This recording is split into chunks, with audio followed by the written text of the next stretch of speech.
Hello and welcome back to the United Devils podcast. This week, after a slightly extended break, we are going to be looking at the last week of football. Of course, Derby Day, AC Milan draw at Old Trafford, and then a crucial win in the race for top four security, the 1-0 win against West Ham, before looking ahead to a huge match in the San Siro and in Leicester for our Cup competitions. With me today, I welcome back Prashant, and we'll start talking about Derby Day, because we obviously have had that gap, and it was a crucial win. A lot of pressure after the number of draws that we had, and going into the game where City were fully fit and United were without the likes of Cavani, Van de Beek, De Gea, and Paul Pogba, Juan Mata as well. There were limited players that United could use, but it was the United that came and turned up last year at the Etihad and played that beautiful counter-attacking football. We got a penalty in the first few seconds of the game. I think it was 34 seconds, and expertly converted by Bruno, and United kept playing. They played well in the first half, countered City brilliantly. The second half was a bit more of a struggle as City started to tighten their grip, but they still couldn't score despite hitting the bar and Gundogan having numerous chances but missing them. In the end, Luke Shaw sealed the victory with his third ever goal in senior football, and it was an emphatic one as well. And he played fantastically throughout as United secured 3 points, making the gap smaller to 11 points and keeping up in their second place, with Leicester winning against Burnley, and with Chelsea dropping points that week and this week. It was crucial, and we'll talk about how firstly we've got to credit the defence, because Lindelof and Maguire have sometimes been an issue, especially against teams with aerially dominant strikers, but in the big games, they turn up. They've had, I think, 5 or 6 clean sheets out of the last 7. Out of 7, 6, something like that. You're right. And that's a fantastic stat to have, is it not? Yeah, I mean, absolutely. I remember discussing with you last time as well. They come with a limited set of capabilities. Whatever they know, they stick to it. And I'm okay with such a centre back pairing. I'm not very hip about signing someone who's very fast and then try to replace it. I'm okay with what's working well now. Of course, we need a new centre back, a quick, fast, agile one. There is no two ways about it. But credit where due. Apart from that, one gentleman I really wanted to ask was, did you see Raheem Sterling play in that game? I don't remember Raheem Sterling at all in the game. I think he missed one header late on. That was pretty much all I saw of him. Wan-Bissaka kept him at bay, and then he tried to play through the middle, and he just wasn't getting anywhere. It was, he's never scored against United, and he's never looked like scoring. He's always looked nervous and I think for City, right, Arjun, there were 2 players who I don't remember seeing them much. One was Raheem Sterling, second was Kevin De Bruyne. He was decent. I mean, the standards which Kevin De Bruyne has set in Premier League is far too high. With that standards, I remember seeing Bruno Fernandes, who apparently goes missing in big games, but I didn't see Kevin De Bruyne. And credit to McTominay and Fred for it. They did not let him settle for a minute. They did not give him time on the ball.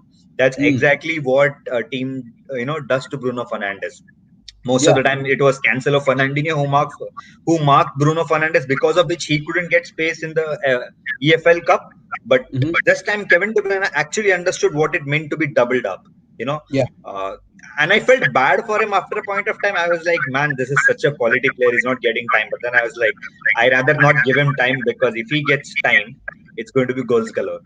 But one really good thing I really liked from United was they had intensity. They meant business. Of all the odds which United have faced this season, right? They didn't have a fully squad. Let's face it, we are without Bruno. We are without Paul Pogba. We are without Cavani. We are without Van de Beek. I'm not considering Van de Beek as an important player right now because he hardly plays. But our midfield is thin. We don't even have Juan Mata to throw in as a sub. Anthony Martial is misfiring. But everyone in that game put in a shift. And like you rightly said, the defense needs massive credit. Even Dean Henderson, he was tested in that game. It may not be a 16 save like David De Gea did versus Everton 4-5 years back, but Dean Henderson was tested from City, and he stood tall with the test. Yeah, and crucial in the second goal, with his Yeah, quick thinking. absolutely. With his And distribution. What a yeah, season Mr. Luke Shaw is having. yes. And we'll get on to that in just a moment. But before I do, there were two attackers that really shone for United. Some that we wouldn't expect. Anthony Martial, like you said, he put in a shift. He worked hard. He created chances. He won the penalty. He probably should have scored a goal or two. Yeah. But other than that, it was a pretty much excellent performance. He got a man of the match. And Daniel James, who not many of us are used to seeing dribble past players, more dribble into players. No disrespect, but he was fantastic, and Martial was fantastic as well. Would you not agree? Absolutely. I mean, but I'm still not very happy with Martial's performance because I don't like strikers who miss chances. For Okay. me, it's an unpardonable kind of a mistake because in a big game, you're not going to get open chances very often. And if you get, you need to convert and you need to score. But having said that, Anthony Martial worked his socks off. He did not let anyone have a free run very easily. He chased back, won the ball, of course, won the penalty. I mean, Gabriel Jesus with a striker's tackle. Absolutely loved that tackle, no doubt about it. But he worked his socks off, and I really thought he should have buried that chance Yeah. because someone who's struggling to find the back of the net won the penalty, which would have given him massive confidence. We are 1-0 up. Luke Shaw scored the second goal, and I really thought he should have buried. That is the first part. Second part is Daniel James. If you wanted to see a reincarnation of Gary Neville, then that is Daniel James because limited skill set but maximum output or 100% commitment. If you want to learn from someone, that is Daniel James.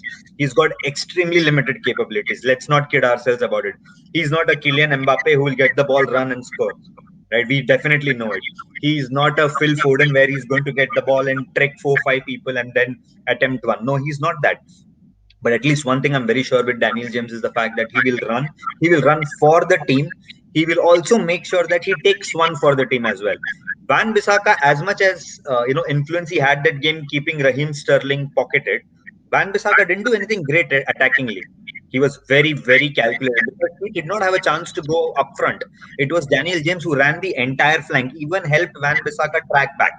Because there were a couple of instances where Raheem Sterling was about to get better of him, but suddenly got doubled up with Daniel James. There may be no stats which would quantify that, but we all know what kind of a shift he had to put.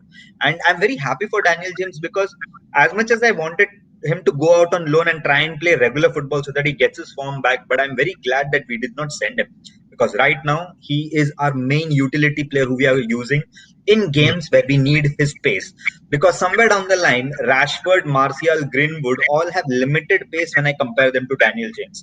Daniel James has got a 10-meter sprint, which I don't think none of the United players have that 10-meter sprint, which is very quick. And that's proving out to be the big difference now. Yeah, and I think you use that that term utility player, which I think perfectly demonstrates his use in the team, exactly what he came in for. He's an excellent squad player, no doubt about it. He's not a starting right winger. He's not a starting left winger at Manchester United. Let's make that very clear. I think everybody knows that has. Yeah, that's why I said he's not a Kylian Mbappe. We all know it. But what you know is he'll give absolutely all for his team, as you said, and he's come up with some crucial goals. He put in some great crosses against West Ham, which we're going to discuss the whole game in just a bit. But he's certainly one of those players that can offer something much like a Park Ji-sung. Just he does a job in a position that you need him for. So, and even then he can play left wing, right wing. I'm pretty sure if you told him you're going to play centre back today, he'll say, "What can I do?" So he's one of those players, and he's got such an excellent work rate. You can't fault that, and he's coming up with goals as well, which is, it's great. But one more thing about Dan James is the fact that someone who's been told that you are not in my central plans, but I still need you because you are a backup. I think you need different kind of motivation to go out and train every day. Yeah. Because not everyone will have that motivation. Because if I am Dan James, I would think he's anyways not going to play me every day. He's not going to play me every week. I might just get one of those chances in an FA Cup or an EFL Cup or a Europa League. Why should I work so hard? But credit to Dan James and Ole Gunnar Solskjaer. He looks a lot fitter than what he was last year, and he looks a little bit more quicker. But my only worry with Dan James is that once you stop him with his pace, what else will he give? But after having said that he's a squad player, etc., etc., I totally agree with you. But he has to improve himself in adding another dimension to his game. That's for his Yeah. own betterment, not just for the club. That's for his own betterment. Yeah. Well, of course, being he's only 23 as well, so he's got plenty of time to adapt his game. But already we know what he can offer at such a young age, and I thought actually he was really good against West Ham, where there was a low block, where there were wing backs, and he did actually make a few dribbles. I saw him try and do a Zidane turn as well. There is no substitute for pace in two sports. One is football, second is cricket. There is no substitute for pace. You can be a lot quicker and then end up being an Aaron Lennon or a Theo Walcott who's got only pace but nothing else. Or you can be a lot average quick, but you still have head. Wingers are supposed to be someone who's decent, quick, and have head. Dan James has got pace. He just needs to develop his decision-making skills. He'll be a good footballer. Yeah, absolutely.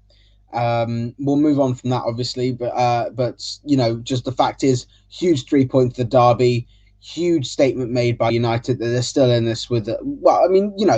We still think the title is going to the blue side of Manchester, but the fact is they haven't given up. It's still been one of those things where they keep fighting till the end. I thought title had reached Etihad and they're polishing it now. We are just trying to make life a little bit more difficult for them. But it's the mentality of thinking, you know what, is it over? No, we're going to keep fighting. I think that is something that we didn't have in the 18-19 season, where we'd reached our peak in Paris and then we just dropped off. So I think in the last 2 years we've seriously upped that idea of mentality. It's just that final mental block in semi-finals we've just got to get over, and then we'll be. There's something interesting which Gary Neville said, Arjun, just to add on to what you just said. Gary Neville said, as much as people would want to say Ole Gunnar Solskjaer has developed this team, there is an improvement in this team, etc., etc., until and unless he's got a silverware, there is no improvement at Manchester United. May it be a small silverware, as small as an FA Cup, as small as an EFL Cup or a Europa League, but he has to win something this year. Or else, in the summer, there will be questions again asked of him, what is your level of improvement? Because you can't say you finished second because you are 15 points off the champions. And rest, everyone has slipped down because of pandemic, whatever you want to label it as. So Ole Gunnar Solskjaer is facing his acid test once again, because he needs a silverware more than any managers right now in world football. Mm-hmm. Well, maybe Jose Mourinho, but absolutely, I do. I don't know about dinosaurs. I don't study paleontology and archaeology anymore. So. Well, I agree to the extent that I think that to demonstrate how far we've come, we need a trophy, and I don't doubt that. I think we need second place and at least one trophy. 2 would be great work done, given the circumstances of this year. I would say that there has still been success, not success, but there's been considerable progress under Ole Gunnar Solskjaer.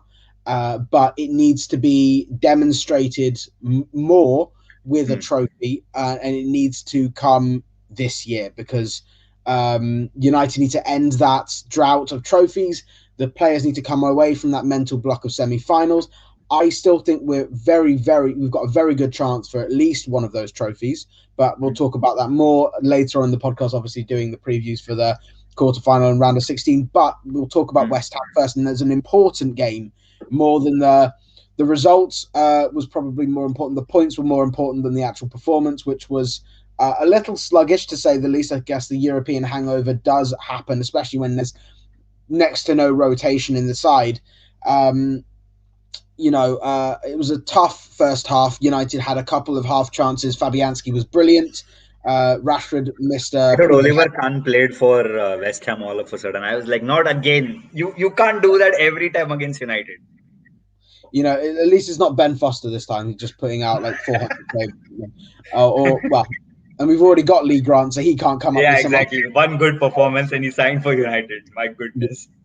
But an own goal from Matt Dawson sealed the win. United defended brilliantly once again throughout. The attacking play, we could have scored 4 or 5 had we taken our chances, had Fabianski not been on top of his game. But the 3 points makes us 6 points clear of Chelsea, makes us 9 points clear of West Ham, and I believe it is 11 points clear of Liverpool in 6th. And I think it's like 14 or 15 behind Tottenham and 19 behind Arsenal, something like that. It's a massive statement made. We are 1 point ahead of Leicester, am I right? 1 point or 2 points? Yeah, a point ahead of Leicester, with considerable goal difference in our favour, I think. Thanks to Southampton. Yep, I was going to say the same. But yeah, massive statement made. I think it puts us in a really great position for top 4, certainly a far better position than we were in last year, where I think we were 5th at this stage. And we depended on Leicester, and thanks to Johnny Evans, who decided to be a red for the day. Yeah, and 12 points fewer than last season. 14 points fewer. We are 14 points behind Leicester. Yeah, we are 14. And then the massive Spurs happened. Yes. But do you see us being... Well, I think I'm confident we can get top 4 if we keep pushing and keep playing the way we do and get our players back finally, get some of those players back. But no jinx. Who do you see? Yeah, who do you see making the rest of it? Do you see Leicester sticking in, or do you see them bottling it again? Do you see Tuchel's side continuing to play their pragmatic but clearly successful football? Effective, yes. Or do you see maybe West Ham, Tottenham, even Arsenal sneaking in? Any of those? I don't think Arsenal will make it into top 4. It's too far-fetched for them right now because as much as we want to see big clubs getting in, but I think the top 4 table is a little bit complicated, especially the top 6. Arsenal need massive results going in their favor and expecting others to not win. Then they have a realistic chance of getting. Of course, the win against Spurs has put them in a decent position. But even after saying all that, I think my top 4 would be City, of course, United, Chelsea, and Leicester. I think Chelsea will move into top 3. You're right that way. Thomas Tuchel has been playing pragmatic but very effective football. He has understood what his squad is capable of. He is not going to play expansive football, which Lampard promised fans that I'm going to attack. No, that's not going to work with Chelsea. But I'll play attractive but yet pragmatic but effective football. And that's very important for Chelsea right now, considering they were 8th when Lampard was asked to go. And they've climbed into top 3 out of nowhere. Slowly and steadily, they have climbed. I think it's got 15 clean sheets, which 8 out of 9, they have 8 clean sheets. Of all the year which their defense has been criticized, they kept clean sheets and they only conceded in 1 match, I think. Yeah. Before the last week. They conceded against, who was it? Burnley. No, not Burnley. Liverpool. I think they conceded last with Liverpool, if I'm not wrong. No, it wasn't Liverpool, was it? It was Southampton. Sorry, my bad. With Liverpool, they won 1-0. My bad. Yeah. What I will say though is, they still have Arsenal, they still have West Ham, they still have Leicester, and they still have Manchester City to come. I can clearly see that they can lose any one of those games. I can see them losing all of those games. They've also got Atletico. When is it? Tomorrow, which is going to be massive for them. And they've still got, some pragmatic matches: Palace, Brighton, West Brom, Sheffield United, Fulham play great football. Villa, they could be a balanced fixture list for them. It's not easy. It's not difficult. It's a very midway that way. It could be one way. They could park the bus, defend really well, get a sneaker win, or they could concede 7 like they did against Liverpool. They just never decide to play that way against us, unfortunately. Barely, largely, right, Arjun? They have games which I think they can win, unless Thomas Tuchel decides to go the Lampard way, which I don't think he will.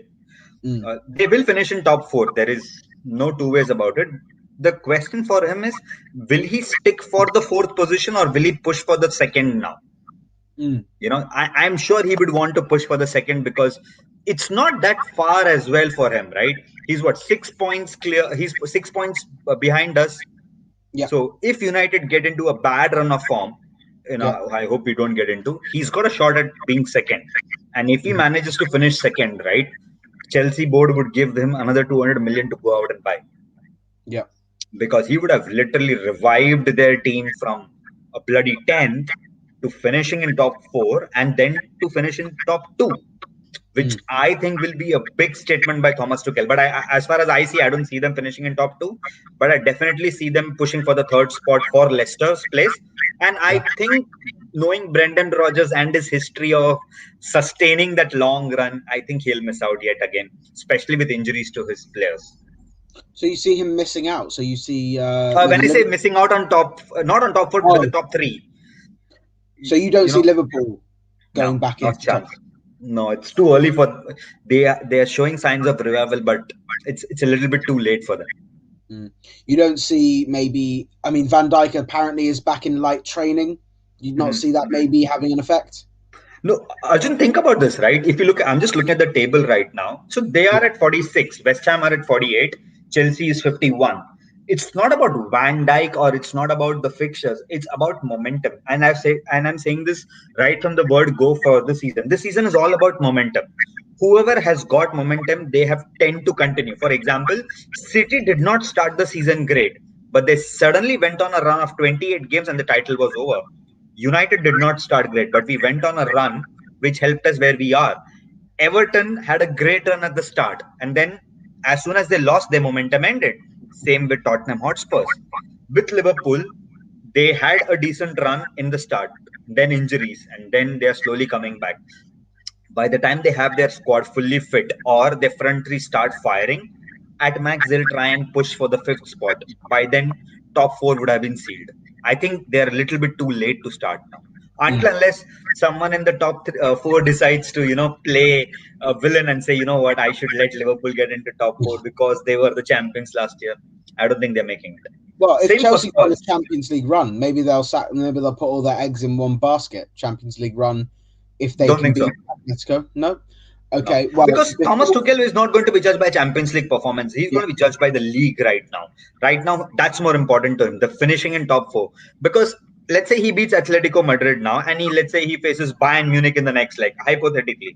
He clearly knows what's going to happen. He's not going to say, you know what, Alfonso, it'll be like another Alfonso Davies and a Reece James kind of a comedy where Reece James is coming to defend. Alfonso Davies has gone past him and he's not even knowing what happened.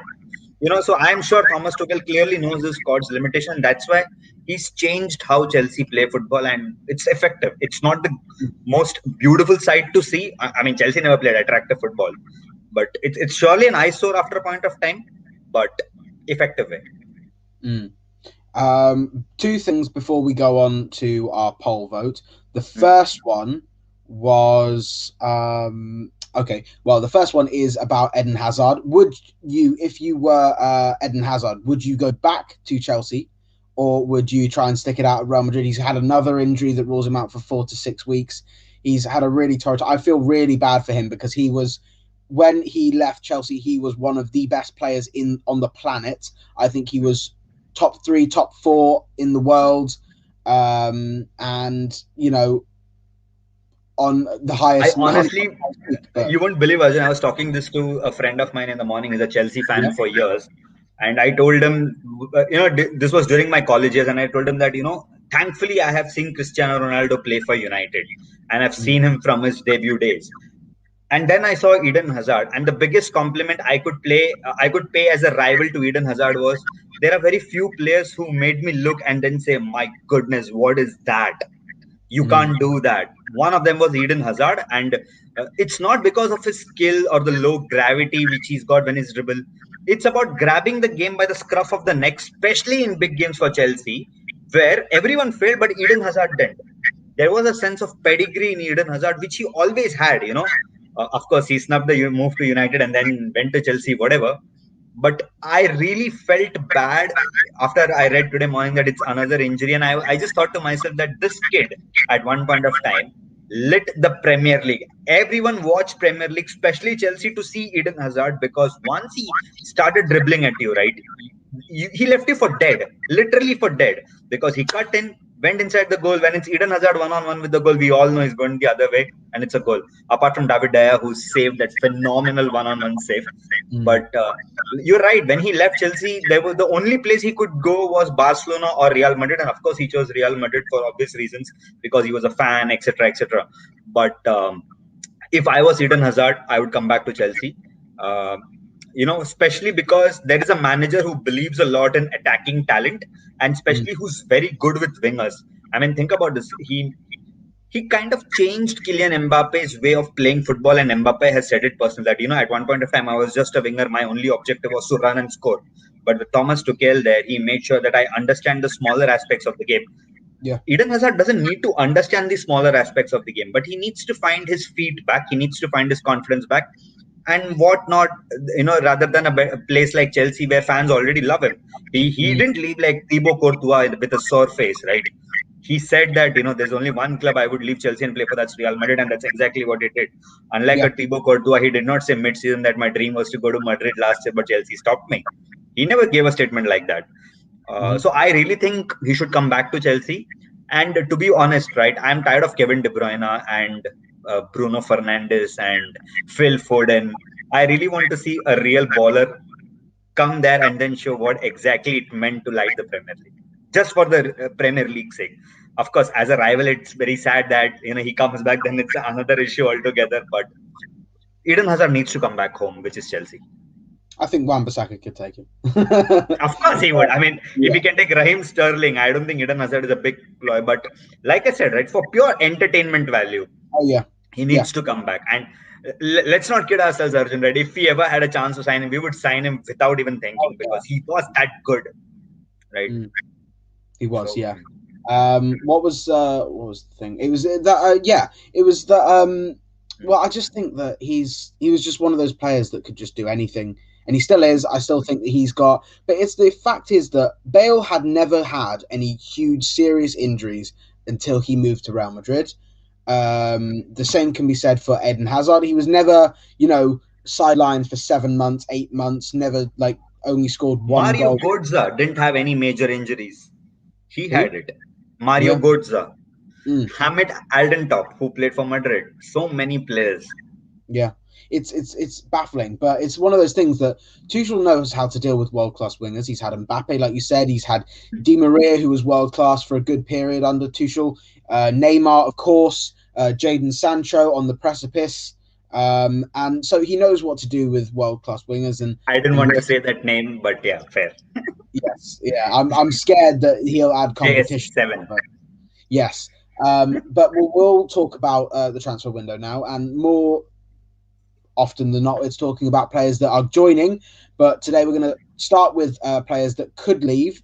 As per our poll, we're looking at Edinson Cavani, who has a chance to extend his contract till 2022, but we're not sure about whether that's going to happen. Links to Boca Juniors, his father's comments have said other things that suggest he may be on the way out. But we will see at the end of the season. I'm not going to suggest that he is on the way.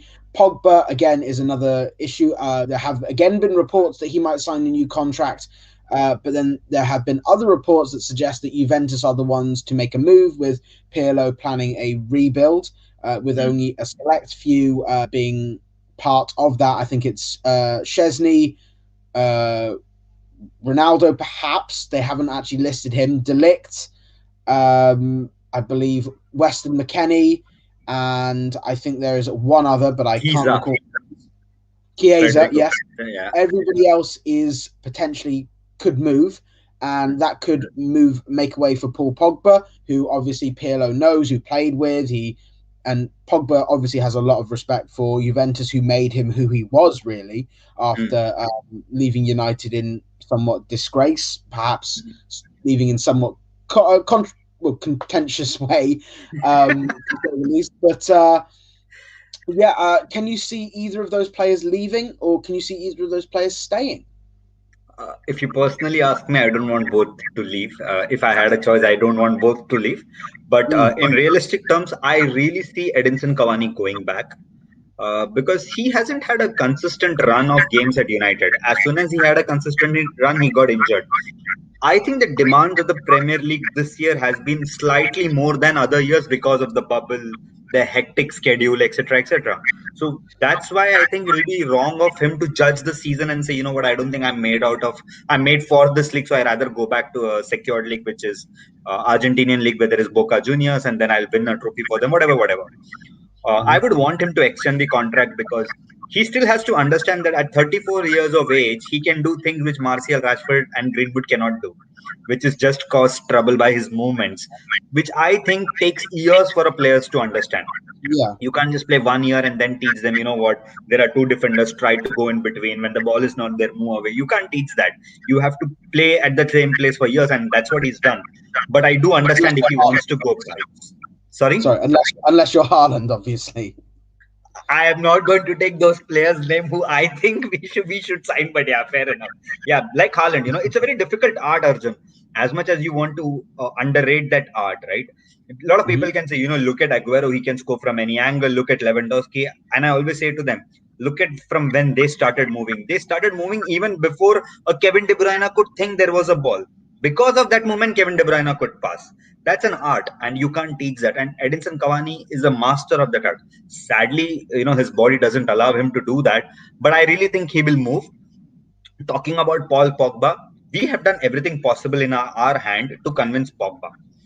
We've showed him a project. We've signed Bruno Fernandes. I mean, think about this. Initially, his problem was, I can't do defensive work. I need a defensive midfielder. We signed Matic. Then he said, you can't expect me to do everything attacking wise. I need an attacking midfielder. We signed Bruno. We want a striker, who can understand my movements and understand the pass. We signed Zlatan for him. Then we signed Lukaku. Now we signed Edinson Cavani. We have given him practically everything what he wants, including the wages. Okay. He has to either get rid of that agent, which I don't think he will get rid, or he has to draw a line and say, my agent will not comment. Whatever discussion is there, there'll be only contractual talks with the agent, but he'll not give any shit statements or whatever. I want him to stay. Realistically, he will say, but he will definitely ask for a pay rise, which I think he does not deserve. He hasn't done anything that he deserves a pay rise. He's had half a decent season, of which half he's got injured already. But I hope he stays. But if he asks for a pay rise, I'll just ask him to leave then, because it's not worth it. It's not worth all the baggage which he comes with it. I think there will be, in any kind of contract, I think there will be conditions that will be asked of him. I think more conditions than there were when he was first signed, because I don't think that there were the issues were not as apparent at the time when he was signed in 2016 as they have been over the last 5 years. I don't think he's letting go of his agent either. He's been with him for years. I think he will let go of Mino. I just think that maybe he'll say, look, you're not, you can't speak like. You think he will say? I don't think he will even say that to Mino. They are like Park Ji-sung and Patrice Evra, who can't live without each other. Mino Raiola is practically everywhere in Paul Pogba's life, and he controls most part of it. Like where he wants to go he takes decisions like where he wants to go for a holiday. I mean, that's how close they are, and that's what modern agents are today. So I don't think Pogba will. If Pogba had to say that, Mino, shut up, you're not talking about this club as long as I'm employed here, he would have said this before the Leipzig game or after the statement before the Leipzig game. Paul Pogba has come out and not cleared that statement even today. Has he? I don't think he has. He hasn't said anything. I've said, well, Mino Raiola has certainly come back and backtracked a lot, and he said, well, what I meant is that Pogba could go, not that he will go. And obviously it was a bad backtrack, but I don't know whether that's it's certainly not come from a response on social media. It's certainly come from either the club or Pogba himself. I feel like, because I feel like there'd be no other reason why he'd backtrack in that way if he wasn't being because told. I remember during that whole controversy, only person who spoke about it was Ole Gunnar Solskjaer, and he said he's an agent, he's entitled to say what he is. My job is not to respond to that, and he shut down that comment. But I really thought Pogba should have come out and cleared that, saying that my agent didn't mean that or whatever, and he should not have said it. Pogba didn't say anything. No, I agree. I remember at the time I was thinking, you can't blame one person for another person's words, but Pogba does need to say, if they are together in that sense, he has some sort of liability almost to make sure that commitment, exactly. Obligation is the right word for it. He's got he's obligated to him. I don't know why. Yeah, well, I think it's because he's been there since he was a boy. He believed in him when probably some people didn't. When things looked down, Mino Raiola was always there. But the fact is that they are very close. They are probably going to stay together. The ideal scenario is Paul Pogba signs that contract and says, I'm here for United. I'm here to be part of this rebuild. Mino, off you go, jog on. But I don't see that happening. I can see him signing, mostly because I think he can see the success there, and he can see him as part of that success. And I can certainly see him signing a deal. If it is a little bit more, maybe, because I know his wages are 290k, something around that. If it's similar to David De Gea's, I wouldn't be too fussed. If it was closer to Alexis Sanchez's, I would be worried. But with all that being said, I'm sure Arjun it will be more than David De Gea. He will not. He does not like parity. When has he liked parity ever? Either he likes a little bit too much or a little bit too low. The low Pogba is off now because he knows that, right? If he leaves United, I don't think there are any clubs in world football who are going to offer him that wages. And he knows United need him badly. We all know it. It's not that we can't go out and sign someone. It's just that it's a project which is exactly. It's a well-settled project. Yeah. Sorry? We haven't replaced a player properly in one fell swoop since Ronaldo. Sorry? It's since Ronaldo. We never replaced him. We haven't replaced him either. But I think the last time we replaced someone was when Rooney replaced Van Nistelrooy. That was probably the best. My goodness. That's such a long time now. 17 years. Yeah, you're right. Actually, we haven't replaced.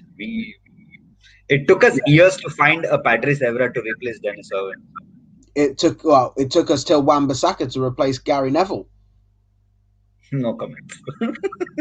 I mean, you look at the timeline, right? Gary Neville retired in 2007, right?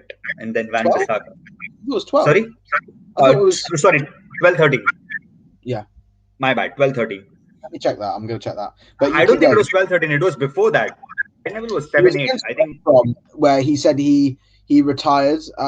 It was 2011. 11. Yeah. 7 was the year where he was half injured and he couldn't play, and then it was Ryan Giggs and Ferdinand. Whatever. Years to properly replace Gary Neville. We still haven't replaced Vidic Ferdinand. It took us 10 years to find Edwin van der Sar to replace Peter Schmeichel. Then it took us another 7-8 years to find David De Gea. So on and so forth. Exactly. We could keep going on and on and on about it, but and we are running out of time, so we won't talk about Haaland and Sancho. We'll save that for another week because obviously that will keep going on until they're signed or they're not. So we'll leave that for another one. But moving on, AC Milan 1-1 draw at Old Trafford, courtesy of goals from Amad Diallo of Chicharito.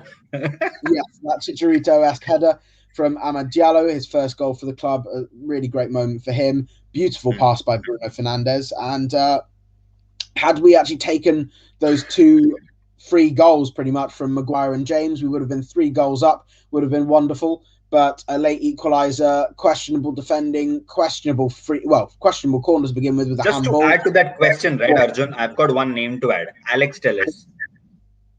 Yes. Just the name to add after that questionable decision and questionable defending. That's the name I would want to add. Alex Telles. Okay. I mean, he was expected to be signing which would replace Luke Shaw, etc., right? But I still don't understand that he does not do the basics of defending. He might be great a fullback who's crossing the ball, but I think it's serious lack of games which is causing his rhythm to be disturbed, because of which he looks like someone who's not very comfortable defending. And that game against AC Milan, he did not look comfortable at all.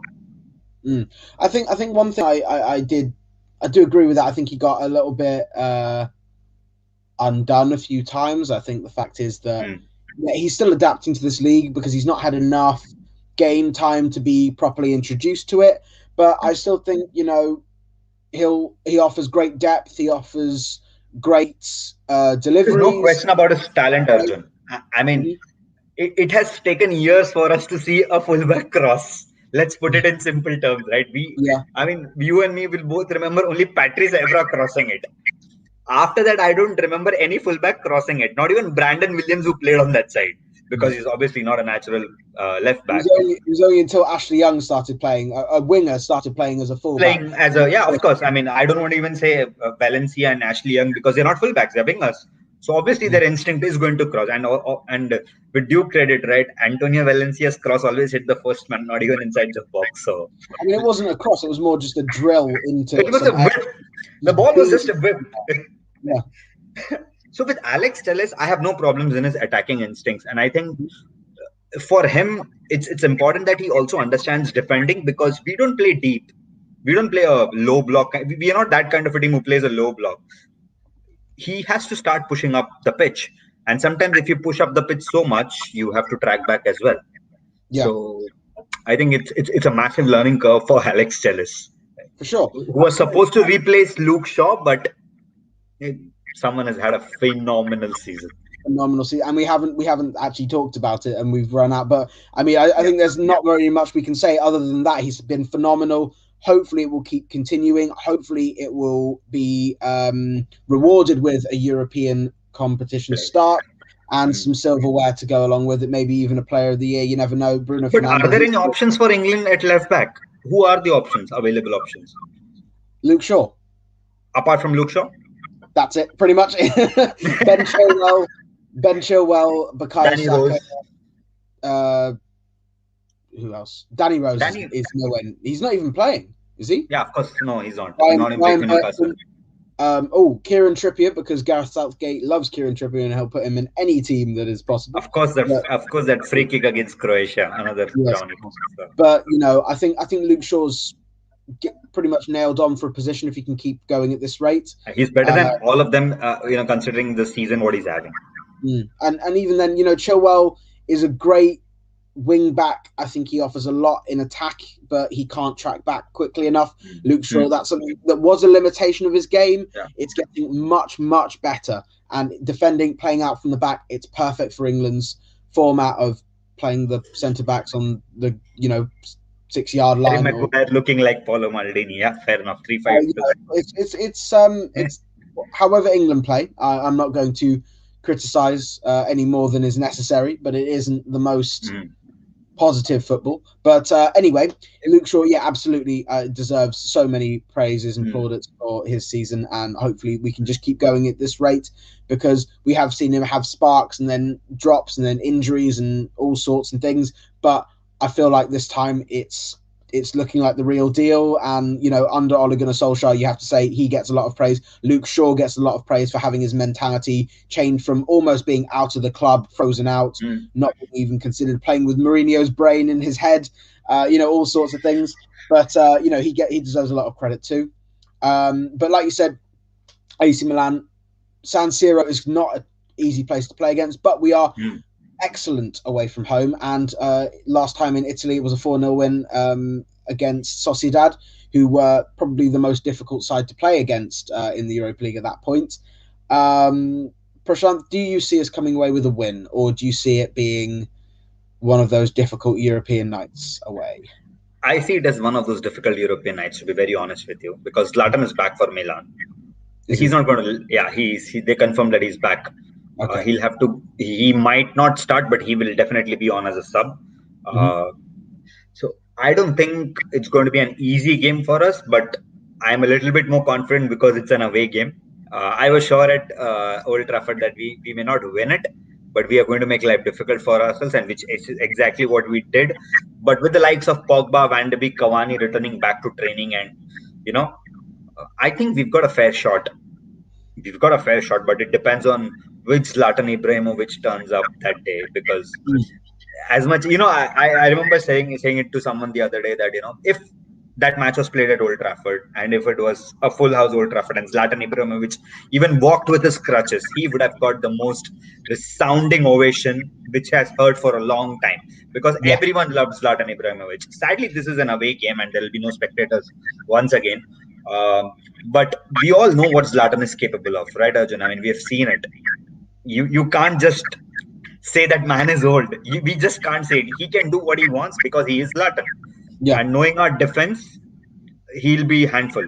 And because we are not facing an Aguero or one of those nimble-footed strikers. I mean, Aguero is no longer nimble, but one of those fast strikers. We are facing a man who knows how to score the most audacious goals known to mankind, and he's done it time and again. So it's going to be a tough game. Sorry, I'm just gonna say I'm loving the idea of a battle between Maguire and Ibrahimovic. It will be a huge clash. And I think it'll be Eric Bailly versus Zlatan rather than Maguire. And again, they're good friends. They're really good friends, and something that they had a really good relationship when they were both at Old Trafford. But I do see it being Bailly starting as well. So we've already got one of our selections ahead of the predicted team. But can you name the rest? Obviously, I think De Gea is back, but I do see it being Dean Henderson for the second leg. Fullbacks, who do you see playing, and then the rest of the team? I think it'll be Dean Henderson, Aaron Wan-Bissaka, Eric Bailly, Harry Maguire, and Luke Shaw.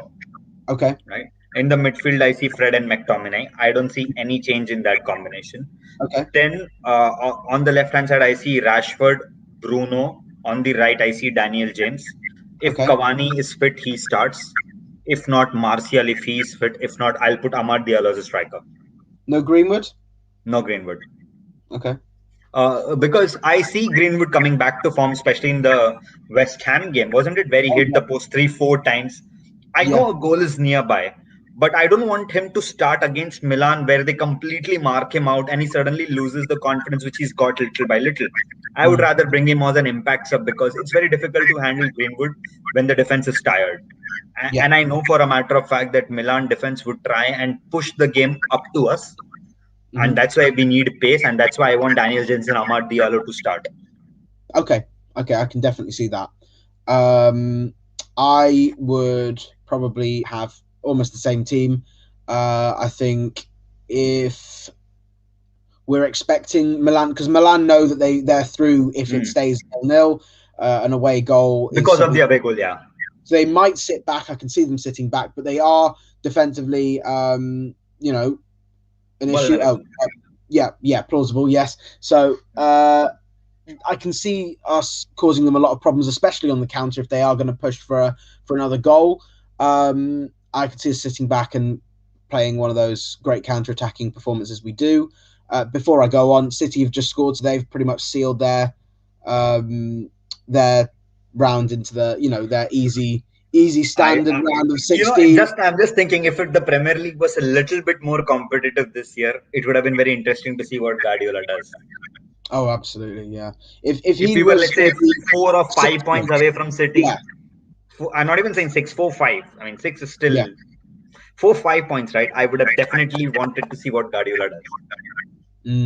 It would have been interesting. I mean, he might have, if it was 6 or 7, 4 or 5 before the Manchester derby, I don't know what would have happened. He might have played like a 2-7-1 or something like that. I don't know. Yeah. But I mean, it was more shocking that you didn't play Bernardo Silva. And as soon as I saw the lineup, I was like, that's it. He knows what he wants now. He wants the Premier League bad, not the Champions League. Okay. Yeah. What, you mean Bernardo Silva today? Bernardo Silva in the Manchester derby. Oh, I see. Yeah. He's a strong card. Yeah. But no Foden. That was a big shock for me. That was the big shock. I knew Foden would go into the Pep roulette because he played in 3 weeks, right? So that's done. Fair enough. Okay, prediction for AC Milan. What do you see it being? I think we'll win a 2-1. 2-1. I think 2. Well, I mean, we have to score 2. I think if we have 1 goal, we will need to double it because I don't see. Oh wait, if we score 2-1, will that be a draw? Because they're 1-1 aggregate. No, sorry, we'll go through. Yeah. Even if we get 2 goals, they have to score 3 in order to. Yeah. If it's 2-2, we go through, and that's absolutely fine by me. But I see it being. I could see it being a 2-1. I could see us getting a lead and then counter-attacking and blowing them away. It could be anything. That's exactly what I think. We'll concede in the first 20 minutes or something, then we'll go and hit 2 goals. The typical away form what we have. Typical away form, absolutely. And then we'll see where it goes. But I can see us playing really well because we know we've got something a reason to play. We're in a position where we're not safe. And so that's normally when we're playing our best football, when we're a goal behind, when we're on the precipice of losing the game, that kind of stuff. So I can see us playing a lot better. But Arjun, sorry to interrupt. It's a second goal for Manchester City. Oh, unbelievable! Really? Yep, there it is. Ilkay Gundogan. Yeah, of course. I bet it's another tapping as well. It's not going to be a penalty, is it? So, I don't think. but like you said, crucial game in the Europa League, and obviously that draw for that and the Champions League will be on Friday, I think at midday. But after that, we've got Leicester in the FA Cup quarter-final. A chance to get to another semi-final is for United, and of course, Leicester are in better form than they were a couple of weeks ago, like we just said. But they've played Burnley, they've played Sheffield United. No disrespect, it's not a big team. They've still got huge absentees in Justin, Maddison, and Barnes. Like you said, Vardy's not 100% fit. And they're still having to play. There goes the guy who's better than Rashford, who will play Kelly Iheanacho. So. Yeah, absolutely. And he's the one who scored his. To be fair, big respect for him because he scored his first ever hat trick on Mother's Day. And good goals. They were not random goals. They were good goals, especially the third one. Yeah, and he made a dedication to his late mother, which I think was really quite moving. But of course, we've got to beat them, and it's huge that we've got to just keep progressing in these games. And the fact that City have got a relatively difficult for a City tie in the FA Cup. They've got Everton, so it will be a tough game, I think, for them. Difficult for City with that kind of form, no chance. Well, I mean, you never know playing. And I don't think Pep is going to rotate. Pep doesn't rotate much. I mean, Pep only rotates because he's bored or he overthinks. I love that. I'm gonna put that on the quote for the podcast. Pep only rotates when he's bored. I'm absolutely doing that. But don't you think so, Arjun? Think about it, right? I mean, he's already got the Premier League in his pocket, right? Mm-hmm. He's already got it. Now he's got Champions League, which he will move.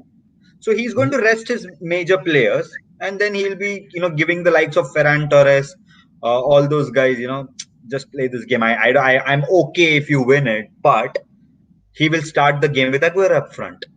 The luxury of having so many players. He may not start a Kevin De Bruyne, but he will then say to Phil Foden, you play as a number 10. I'll put Riyad Mahrez on the wings for you, and I'll put Ferran Torres on the wings for you. Yeah. And the striker, Delap, right? Rory Delap, that's his name? Yeah. He'll start him. Good, decent enough striker. So he's got the problem of plenty. Right, for teams who's not gone from, say, like someone like Nathan Ake, who's coming back from a long injury, who still isn't. I think he isn't still back. I think he's supposed to be fit. He'll give him a run, so he will still find a balance. He'll rotate only because he has to give everyone a chance. Yeah. But I don't think he rotates apart from when he's bored. Well, I think the thing is that he's got such a good squad that he can rotate. I mean, obviously, first 2 years, Otamendi, Sanya, Clichy, Zabaleta, Kolarov. Let's think about all of them gone, man. All of them gone. Yeah. Who else? Who else is there? Fabian Delph. Fabian Delph. Oh, yes. Fabian Delph. He does not even play for Everton now. He does not even start for them. Yeah, he played left back. Unbelievable. Who else? Then there was Benjamin Mendy. Fernando, Benjamin Mendy, Jesus Navas. Long list. Mm-hmm. Oh God, long. Wilfred Bonney, the man that got them in trouble with financial fair play, and they still got away with it. It's unbelievable. But anyway, I'm just thinking. I mean, you're right. I mean, so many players who have played under Pep. Yeah, absolutely. And you can say he improves the players he brings in, but he certainly has had a few clangers. That's undeniable. But yeah, I mean, think about it, right? Danilo, he signed even Danilo. Claudio Bravo, wasn't that the second goalkeeper he signed? Bravo? It was Bravo, yeah. Oh, Caballero as well. Oh, Caballero, yeah, Caballero. Who else was there? I mean, Sane, he didn't get the best of Sane. Sane's gone on to be... I mean, he was injured. I wouldn't say that. He was injured most of the time, so... I think even Ironic Laporte, right? I mean, Laporte is a great player, but he still hasn't got the best of him as of now. So, yeah, that's true. He had one really, really good season where he was consistent, and then last season he was in and out of the team. This season is all John Stones. He was ripped apart by Pulisic to give Liverpool the title. But we are running out of time, so we've got quickly. We're going to do our prediction for the Leicester game. Do you see United winning this match? It's an away game for us, so I see United winning 1-0. Harry Maguire with a header is what I think. Back at his old club. It's a long time, right? He hasn't scored. He needs a header. I agree. I think he needs to win a game by himself. It will demonstrate how good he's been in the last sort of couple and he's of months. Forgotten about Greece and everything what has followed behind it. And he is been putting his body on the line for most trophies. I mean, he's been phenomenal with Victor Lindelof. Either of them needs a goal, and I want either of them to score. Yeah, for sure. I can see it being 2-0, something like that. I can see United having one goal, making it nervy for about 75 minutes, getting the next goal, and then easing their way through the rest of the game, maybe bringing on a couple of players to rest. But instead of the international break, do you think any change in the starting 11? I think Ole will go full guns out. Full strength, absolutely full strength. The only starting change I see for that game is Mason Greenwood as a number 9. That's it. I could see Pogba come back in, especially or Van de Beek step back. Yeah. But or Van de Beek. Yeah, well, we'll see if that happens. Obviously, there were some absolutely baffling reports today that he was going to leave. I do not believe those for a second. But it's baffling. I wouldn't blame him if he thinks also, but I don't think he's too naive to think. I don't think he's that immature. He knows why he's been bought. Yeah, he knows he has to bide his time. He said so himself. Yeah, when I think about it, right? Ole Gunnar Solskjaer did the same thing with Fred. And look what Fred has turned out to be. He's turned out to be a monster for us in the midfield. He's the reason why that midfield is sticking now. And it's sticking. It may not be the most optimum level midfield like the Rodri-Fernandinho combination. I'm not saying that. But it's working for us. We know what value Fred has got. I think Van de Beek will undergo that kind of a journey. Absolutely. And I think, the fact is everyone thinks, he's, 26. Yeah, I read that on Twitter. Someone said VDB, Van de Beek bench. And I was like, excuse me? Give it some time. Yeah. It's not like FIFA or Football Manager where you just buy a player, you score 10 goals, his value increases and you sell him. No. It's not that way. Yeah, I know. One thing I do sort of think is that there are such huge double standards. Chelsea fans saying, Havertz needs time, Ziyech needs time, Bernard needs time. Oh, Van der Beek's a flop, by the way. Is that right? Ferran Torres gets time on the bench. Cancelo barely played his first season. Ake has been in and out of the hospital, but he's also been, he's not played either when he is fit. John Stones, in spite of playing for Everton, was benched because Aymeric Laporte was good and Pep didn't want to tinker. And Pep said very clearly that as much as he's a great player, but he also needs time to understand my philosophy of football. It's different. But Van de Beek is a flop player. I really think so. I don't know. I mean, you think about it, right? That man has got a different skill set to any of the midfielders what we have. He cannot replace Bruno. Let's be very clear on that. Can he replace Pogba? Eventually in the long run, but not now. Maybe, eventually, right? I mean, I'm saying that he can turn out to be an option for Pogba, but will I put him in the lineup ahead of Pogba now? Hell no. There is no chance I'm doing that. I mean, I know that if I want an 80-yard pass accurate at a pressure situation, I know Paul Pogba will deliver it. And he will deliver it again and again and again.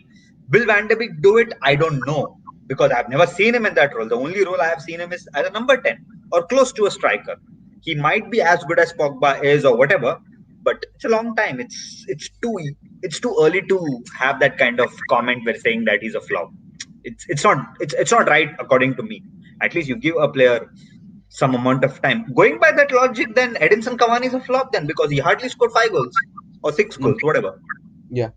Well, I mean, I think the fact is that he's helped the team. He's come in when we've needed goals. He's come in.